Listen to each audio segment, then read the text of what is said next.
Welcome back to Absolutely Essendon. This is a new segment called Around the Grounds where we're going to have a look at just some general sporting news. What's in the ether? Yeah. What's coming up? What's going down? What's swirling around? Do you prefer going up or going down?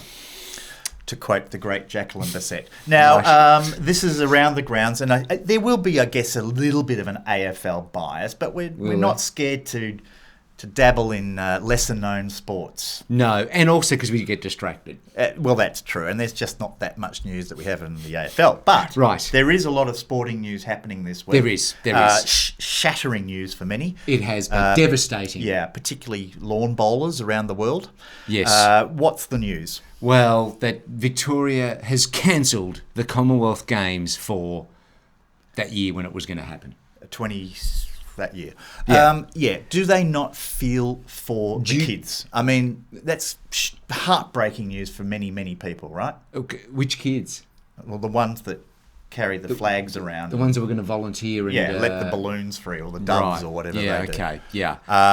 So they've been cancelled because they're a little exy. Budget blowout, yeah. Well, it was a budget that was originally $2 billion, right? Which I think is a lot for the Commonwealth Games. Yeah. But yes, they said it could have been as much as $7 billion. Yeah, I think it was very much a back of the envelope figure. He wanted to make it a regional focus, right? So it was all about coming out of COVID, getting some emphasis back in regional Victoria. Opening ceremony at the Shepparton Greyhounds course. Yeah. Yep. All that kind of stuff. Cheap. All that kind of stuff. But now they've done the numbers again, and she's blown out. So where is that money going to go to? Well, what's happening with all that moolah? The thing is that I think it's probably going to cost $2.5 billion just to cancel it anyway. The contract obligations. If you look at the track record, they should come and talk to us. If anyone knows how to bust a contract, it's us. But that's another story. So they're going to have to pay penalties. Who to? Is that to His Majesty? Well, there would have been a plethora of consultants, signed up for the ad agencies, multi-year contract. The people making those Hawaiian green and gold shirts that they wear at the opening ceremony. Exactly. Someone has to come up with that polyester fabric all out design. the door. Yeah, all out the door. It is. Well. Yeah. So, and what about those dodgeballers? Oh, they'd be devastated. This was their first year in, I think, in the games. Yes, and of course, the Victorian government, they were so excited about getting the Commonwealth Games that they pushed for a golf component, which had never appeared in the Commonwealth Games putt before, pretty much. Mini golf. Never been in it, and they just said, no. With the big windmill thing that you got to... And it's slides. Fantastic. Well, I've got a problem with professional sports. What's like that? Golf, certainly golf, and tennis as well. Getting representation at events like the Commonwealth Games and the Olympic Games. Yeah. At least the Olympic Games got some credibility. Why is that? Well, they get paid a bucket load of money. It's like when the American basketball team. Yeah. What at the Olympics? And they buy their own hotel. Wherever they go. They don't stay in the athletes' village. No, why would you? Which is modern parlance for a swingers camp. Yeah. Yes, they do go through a lot of prophylactics. So Commonwealth Games gone. Yes. I didn't want to go there, but you did. No, they do, mate. That's the biggest ordering requirement when you're running an Olympic Games village is that. The raincoats. Yeah, very, very much so. But no, the problem also, the basketballers would argue, is that the beds are too short. So, anyway. What, when they're doing their thing? No, just sleeping. Sleeping, right? They don't sleep upright. They're not fucking vampires, are they? Well, they'd be hanging, wouldn't they? Okay, so that's the Commonwealth Games. Very sad to see that gone. Thank God. I hope it never comes back. And well, that's the death knell, surely. The Games organisers, though, argue that, it rates very well, ticket sales are good. Where was the last Commonwealth Games? Birmingham. Oh, you do know. But you knew about Allo, so I'm not surprised by that. So moving right along, what else we got on the news feed? All right, okay. This is going to be, again, we're looking for a snappy, short little we're getting episode. There. Editing will fix this up. We didn't cover, and there were some comments that we didn't cover, the Zach Merritt. Oh, right, so we're back on the AFL. Staging fine. Yeah, let's go back to that. Well, what did you think about staging fine? Mate, for me, it was reminiscent of Pacino in Dog Day Afternoon. It was a stellar performance. Was it? Worthy of an Academy Award. Yes, he milked it for everything, our Zachy. But Is he the first AFL player to have done that? I don't think so. No. How many AFL players are we aware of that have been fined for staging this year? Not many. 0. Right. Zach Merritt. It just seems to me that wherever Zach goes, he attracts some sort of penalty. Is this part of the Brownlow medal conspiracy? They're turning opinion, right? Yeah. They're just sort of saying, this guy, just in case he wins it, he doesn't deserve it. Cheating, yes, staging, slamming people's heads into the ground. And he's probably still got drugs in his system. Yeah, he's more loathed than Alex Carey is by the English cricket supporters. That's what they're trying to do to I don't understand that reference. I don't want to understand given that this is a multi-sport Oh, sorry. program, Okay, yeah, all right. I should embrace think that. people will know Sorry. that. So Zachy's gone. I think he copped a $2,000 or $1,000 fine, which would be like pocket money for him. You know, he's on big coin. He just breaks that off. He's very, on big very, coin. Very, very, very quickly. He gets $1,000 per kick. But he'd just be nervous parking his car in a 1 hour park, wouldn't he? Like you'd just be. The parking inspectors would be following. They would be. Following him. Hey? So Zachy, he's a little. He won't be buying drinks down there after the game tonight. No. All right. Now let's stay on football. Tonight, whenever this goes to air, it might be later in the week. We don't know. So what else have we got on the news feed? Okay. So let's talk about. We're going to stay with football for a moment. Okay, I'm happy with that. At least we know something about that. True. The Don's injury list. Yeah, right. Interesting. I mean, we've made a couple of quips in the past. We have. A couple of wisecracks about. Sometimes we've pushed the envelope. The number of weeks always put down for players' injuries that, is rubbery a way to describe it? Rubbery? Yes. You're back to the length. I know what you mean. The length. So let's just put some context around this. I think what you're talking about is Will Setterfield has been listed as 2 weeks for the last 6 weeks. And yes. I've done the numbers on that. Have you? And it doesn't add up. Really? It doesn't add up. Because, let's be honest, if 6 weeks ago he was listed as 2 weeks, he would have played 4 games by now, right? Yes. Yes.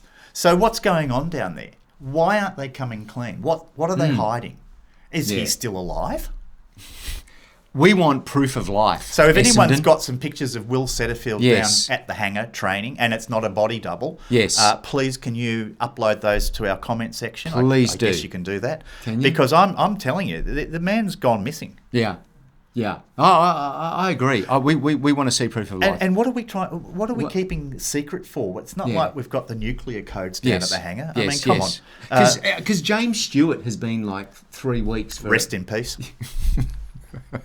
Please, again. Has he been spotted? Yeah, I have not. You're talking about the actor, right? All right, I know it was a bad one. These references get older and older. They call him. What do they call him? Stuz, yeah. Right. I mean, come on. They've never been too creative with nicknames. No, they haven't. No, they wouldn't win any awards with nicknames. No. Okay, all right. So, that's injury list. If anyone knows what's going on with our injury list, please let us know. We're open. We're open to further information. Yeah. Now, this wild card weekend that the AFL's been talking about. Yeah, I've heard. I haven't tuned in too much to it. I understand it's been controversial. Brad Scott was against it, and his brother Chris. Oh, I should add. Right. So older brother over dinner. Right. Around at Mum's house. You think? Yes. Chris said, "Say this." Yeah, and they're going, I'm going to say that. Yeah. You say that. Right. I think that's because they've both been vehemently opposed to the concept of a... Can you explain it to me? Well, I'm going to do my best very quickly because I know everyone's got to get to work and they're going to... Lives, there's kids to feed. They'll take another loop around the city loop just to hear the end of this. Mm-hmm. So basically we're talking about a wild card round being an alternative means for sides that don't make the top 8 to make the top 8. And it's come about because it's very much an American way. I think they've recently introduced it in the basketball. And in essence, what it would mean is something along these lines. Right. So if you finish 7th and 8th, and then 9th and 10th, those 4 teams will play in a wild card round to make up the final 2 places on in the top 8. Right. Something to that effect. And I think the point that's been made by the Scott brothers is, look, you work hard over 23 matches or 24 rounds to earn your place in the top 8, only for that to be put at risk if you happen to have a bad day in the wild card round. Right. So all those rounds of football that you've struggled throughout the season to get into the top 8 may actually end up being for nothing. So that's their reaction to it. Is it? Yeah. I mean, to me, it just sounds like it's a top 8 that's being turned into a top 10. Yeah, well, I mean, that's the money grab, isn't it? That's the money grab. And now they're talking about a fixturing. Now, I've got to be honest with you. The fixtures in our competition are horribly unfair. There is no equality in the fixturing. No. But that's due to the size of clubs, their memberships. Sure, you've got 18 clubs playing 23 games of football. Yeah. So that doesn't quite fit if you want to have an equal draw. Sure, But it's probably the only professional sports competition in the world with such inequity. Sure. So I'm open to ideas about changing the fixturing, and that's being discussed as well. The other problem you have is that they're trying to protect the value of broadcast rights. So Essendon has to play Collingwood twice. I mean, there's all those sort of quirks. I get that, but we're compromising the competition for the sake of the dollars. So as long as everyone's okay with that, then fine, we can continue to do that. I think everyone's okay but with I that. wouldn't be against playing Collingwood once a year or Carlton once a year if the draw was fair and equal, whereas it's quite clearly not the case now. I mean, we're lucky this year insofar as we have the benefit of playing North Melbourne and West Coast twice. That's pretty much guaranteed wins and percentage. Not every team gets that. Well, percentage against North. We barely got over the so line. you just killed my point. But you know what I'm saying. So I'm for a point killer. other more ruthless teams, Sure. they will get a big win against those sides. So it's Right. not fair if you're only playing them once and other sides play them twice. Okay. So the fixtures, I think there needs to be some hard analysis of this and some discussion around it, because I am absolutely opposed to the current fixturing where it's almost a subjective thing about, well, you finish 6 in the top 6 or the middle 6 or the bottom 6 is going to influence your draw in the following year. Right. When in fact the team that finishes in the bottom 6 one year could be a top 6 side the next year. Yeah. Collingwood being prime example. A case in point. So anyway, so the fixturing is definitely on the agenda, and I for one, and I don't know about you, would be happy to see some, balancing of that to make it fairer for everybody. Yeah. Well, I think you could be dreaming there for a while. Probably. Because it's just going to be too costly. The dollars will rule the roost. They prevail. Sure. They what do you guys think? I mean, Yeah. Are you in agreement or disagreement? Let us know. Yeah. So we've got Go one on, more comment. thing Yes, there is. I touch think on. we should mention the Matildas, who won recently. The netball. Recently. Hockey. No, they're not the netball. I know, mate. it's not. It's the... Yes, it's the Basket, what is it? It's the Women's World Cup we're talking about. The Women's FIFA World Cup, and the Australian soccer team. Is that happening? Football, Matilda. Yes, it's happening, and they won 1-0 against Ireland, which did they? was Well, great to that's see. huge competition, isn't it? Yeah. They're And- hardly Brazil. Oh, mate. Ireland, that makes you shake in your boots, doesn't it, when you hear that name? What do you mean? You can look at, we've drawn Ireland. They're pretty good with the round ball. Okay. Don't know if you're Yeah. aware. They Well, really are. so they won, right? Yes. Well done. Congratulations. In front of, I think, a decent crowd. How big? 80,000? What? No, it's not the AFLW here. Oh, God. They really. They play down at Bartlett Reserve in Bentley, I think, on the way.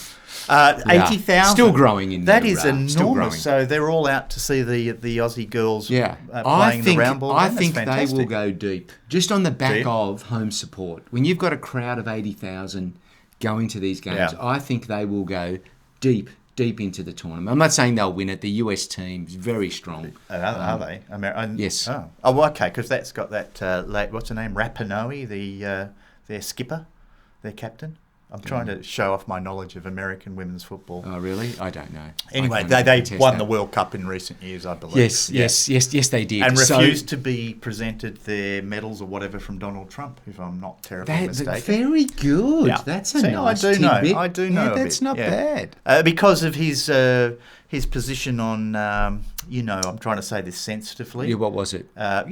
Same-sex couples, Oh, okay. and right, a lot of right. the ladies with the Right. American football team, Yes. in full support of that. Right. Yes. Okay. And so they refused to Did meet they? with Donald I Trump. like Yeah. it. Yeah. I like it. Yeah. You're not missing anything there. No, Yeah. Well, look, I don't know So- if we've got anything else on the news feed. But is there anything coming out? Where is our news feed? Simon. oh, he's busy with the coffee. Again. Look, good luck to the Aussie girls, and Yes. I hope We will be supporting we you. will be right behind them the whole way. Sam Kerr, I think, missed the game against Ireland, and she is the global superstar. Hang on. of Are the- you sure about that? Yeah, she didn't play. She was Is that injured. why? Because I saw a shot of her crying at the start of the game. Is Yeah, that 'cause why she was wasn't crying? playing. Oh, I thought she was just like, wow, really Yeah, worked my up with the national anthem. Lack of knowledge of this at the beginning of the segment was Yes. kind of a bit of a put on. I know everything about it. Right. Okay. But yeah, Sam Kerr, who is a superstar and also related to Daniel Kerr, the former West Coast Eagles. She's his sister. Oh, I never knew that. Daniel Kerr. God bless him, he's in jail right now. But Oh, is he? I think so, but that's all right. We all make mistakes, I okay? never knew that. Yeah. Look at Yeah, you. yeah. And A fountain of knowledge. she plays for Chelsea in the Okay. Yes, that I did know. And then Yes, on front yes. of the FIFA Yes. 23 video game. Yes, as well. Yep. So our Sammy. Wow. Go Well, Sammy. Maybe She we is can firing. swap her for our Sam. Eh? Oh, well, that would be handy. We'll promise next time we'll come with a little more information. What around more would you these, possibly want? I'll tell you what. I would like to take topics. back the last bit because Well, I think perhaps, we're giving away too much. A here. few inside 50 stats for the Matildas probably would have been handy. Inside 50? No, inside the penalty area. box. Yeah. Yeah, Touches yeah, inside the yeah. penalty area. Yeah. There'd be a few of that going Yeah, on. exactly. Bit of that. Okay. But yeah, so it's an interesting number of nutmegs. Well, not in the women's game.